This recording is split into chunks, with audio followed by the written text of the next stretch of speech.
말씀에 하나님께서 우리에게 주시는 말씀은 신약성경 마태복음 26장 57절부터 68절 말씀입니다.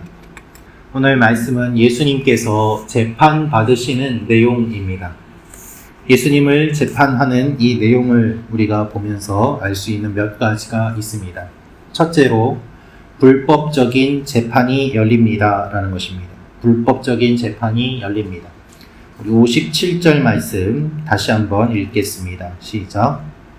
예수를 잡은 자들이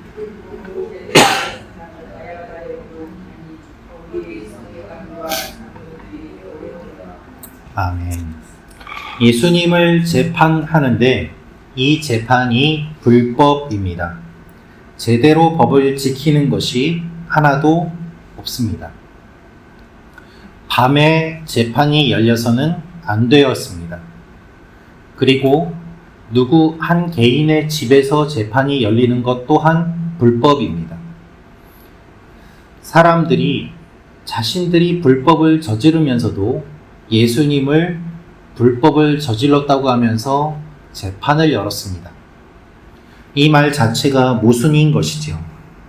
인간이 하나님의 아들을 재판합니다. 종교 지도자들이 자신들이 바라던 메시아를 재판합니다. 법을 어겼다며 예수님을 고소한 사람들이 법을 어기고 있습니다. 돌이켜보고 따져보면 다 말이 되지 않는 사건이 지금 일어나고 있는 것입니다. 대제사장 가야바와 서기관과 장로들이 함께 합니다. 그들은 예수님을 죽이려고 그에게 불리한 거짓 증거를 찾고 있었습니다. 아무리 죄를 찾아도 죄를 찾지 못하자 거짓으로 증거를 만들어서 죄인으로 삼으려고 하는 계획을 세우고 있습니다. 대제사장이 주도하고 온 공회가 다 소집되었습니다. 이 공회가 법적 의결권을 행사할 수 있기 때문에 사람들이 그 밤에 다 모여서 재판을 하는데 사용할 수 있는 권리는 또한 공회가 아니라 로마에게 있었습니다. 그럼에도 이들은 예수를 죽이려고 온갖 방법을 다 사용하고 있는 것입니다. 여러분, 이러한 불법의 현장에 모든 사람이 참여하고 있다는 것 자체가 놀라운 일입니다. 어느 누구도 이 재판이 잘못되었다면서 항의하지 않았습니다.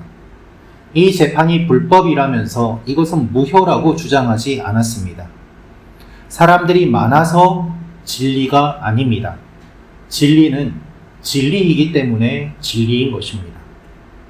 사람이 많을수록 진리를 이야기하기가 오히려 더 어려워질 수 있습니다. 이렇게 많은 사람들이 있는 가운데 나 혼자 반대 의견을 내면은 나는 어떻게 될까? 두려워하여 침묵하는 다수가 있을 수 있습니다. 다수가 거짓과 불법을 말하는 가운데 그것을 잘못되었다고 지적하기는 쉽지 않은 것이지요. 우리는 다수에 휩쓸려서는 안 됩니다. 우리는 진리를 붙잡고 있는 사람들이기 때문입니다. 우리는 예수 그리스도라는 진리 위에 굳건히 서 있어야만 합니다. 그래서 많은 사람들의 여론과 말에 휩쓸리는 것이 아니라 굳건한 진리의 토대 위에 서 있어야 이 세상 가운데 흔들림 없이 살아갈 수 있습니다. 주님이 오늘 그것을 보여주십니다.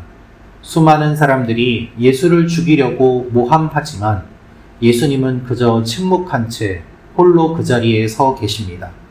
이분이 우리 주님이십니다. 우리는 불법을 저지르면서도 의로운 척하는 위선을 깨야 합니다. 우리는 주님을 사랑한다고 하면서도 멀찍이 떨어져서 지켜만 보는 베드로와 같은 모습이 아니라 주님을 사랑하는 마음으로 주님 곁에 꼭 붙어 있어야만 합니다. 오늘도 이 말씀을 우리 마음에 새기며 주님과 동행하며 나아가는 여러분과 제가 되기를 원합니다. 두 번째로 알 수 있는 것은 거짓 증언은 드러납니다 라는 것입니다. 거짓 증언은 드러납니다. 우리 59절부터 61절 말씀 같이 읽겠습니다. 시작. 대제사장들과 온 공회가 예수를 죽이려고 그를 칠 거짓 증거를 찾으매 거짓 증인이 많이 왔으나 얻지 못하더니 후에 두 사람이 와서 이르되 이 사람의 말이 내가 하나님의 성전을 헐고 사흘 동안에 지을 수 있다 하더라 하니, 예수님의 재판은 불법임과 동시에 제대로 준비되지 않은 재판이었음을 우리가 알 수 있습니다. 사람들이 예수님을 잡은 뒤에 증거를 찾습니다. 증거를 다 찾아놓고 증인을 다 확보한 뒤에 예수님을 고발하고 재판하는 것이 아니라 예수님을 일단 잡아두고 그 뒤에 증인들을 세웁니다. 이 증인들을 돈으로 매수하여서 거짓 증언을 하게 하니 그 증언이 서로 맞지 않았고 그 맞지 않은 증언은 효력이 없었습니다. 그래서 오늘 마태복음 26장 60절 말씀을 보면은 이렇게 기록되어 있습니다. 거짓 증인이 많이 왔으나 얻지 못하더니. 그래서 나중에 두 사람이 와서 서로 입을 맞추어 말하는 내용이 무엇인가 하면 예수님이 하나님의 성전을 헐고 사흘 동안에 지을 수 있다고 말했다는 내용입니다. 없는 증거를 찾아도 나오지 않습니다. 그래서 원어를 보면은 계속 찾았다는 의미가 기록되어 있어요. 계속해서 증거를 찾았지만 증거는 없었고, 그래서 억지로 증인을 세웠던 것입니다. 이들의 증언은 하나님의 성전을 헐고 사흘 동안에 지을 수 있다는 주님의 가르침이었습니다. 그러나 그 가르침도 그대로 전하지 않습니다. 주님께서 말씀하신 것은 이 성전을 헐고 내가 사흘 뒤에 부활하면은 새로운 성전을 세울 것이다 라는 이 건물의 성전이 아니라 하나님의 임재가 임하는 에오스의 그 성전을 주님께서 만들 것이라는 말씀이었는데, 이들은 그것을 제대로 이해하지 못하고 불법이라고 고발하고 있는 것입니다. 여러분, 거짓말을 100번 하면 진리가 될까요? 그렇지 않습니다. 거짓말을 100번 하면 100번 거짓말을 하는 것이 되는 것입니다. 그러나 세상 사람들은 이야기합니다. 거짓말을 100번 하면 진리가 된다. 사람들을 세뇌시키고 억지 주장을 반복하고 그렇게 기록을 남기고 쌓아두면 그것이 진리가 된다라고 이야기합니다. 그러나 하나님의 진리는 그와 같은 것이 아닙니다. 주님은 다른 증언이 필요 없습니다. 주님의 말씀이 진리이기 때문입니다. 사람들은 예수님에 대해서 거짓말을 했지만 그것이 예수님이 거짓말쟁이라는 이유는 되지 않습니다. 이들의 증언에 대해서 예수님은 아무런 대답도 하지 않으십니다. 대제사장은 너는 어떻게 생각하느냐? 너희 대답은 무엇이냐? 물어보지만 예수님은 아무 대답도 하지 않고 침묵하십니다. 여러분, 거짓에 일일이 대꾸할 필요가 없습니다. 꼬투리 잡고 어떤 말을 해도 공격할 사람들이기 때문에 이들의 질문에 예수님은 굳이 대답하지 않으시고 침묵하십니다. 여러분, 우리는 거짓 증언이 반드시 드러남을 기억해야 합니다. 내가 하나님 앞에 떳떳하고 내가 하나님 앞에 바르게 서 있다면 세상의 모든 사람들이 나를 비난한다고 하더라도 하나님이 기억하시고 드러내 주시고 반드시 갚아주십니다. 그 하나님을 믿고 우리는 계속해서 진리 위에 서 있어야만 하는 것입니다. 오늘도 많은 사람들의 말에 우리가 휘둘리는 것이 아니라 주님의 말씀 위에 굳건히 서 나아가는 여러분과 제가 되기를 원합니다. 세 번째로 알 수 있는 것은 폭력의 강도가 점점 심해집니다 라는 것입니다. 폭력의 강도가 점점 심해집니다. 마태복음 26장 66절부터 68절 말씀 우리 같이 읽도록 하겠습니다. 시작. 너희 생각은 어떠하냐? 대답하여 이르되 그는 사형에 해당하니라 하고, 이에 예수의 얼굴에 침 뱉으며 주먹으로 치고 어떤 사람은 손바닥으로 때리며 이르되 그리스도야 우리에게 선지자 노릇을 하라. 너를 친 자가 누구냐 하더라.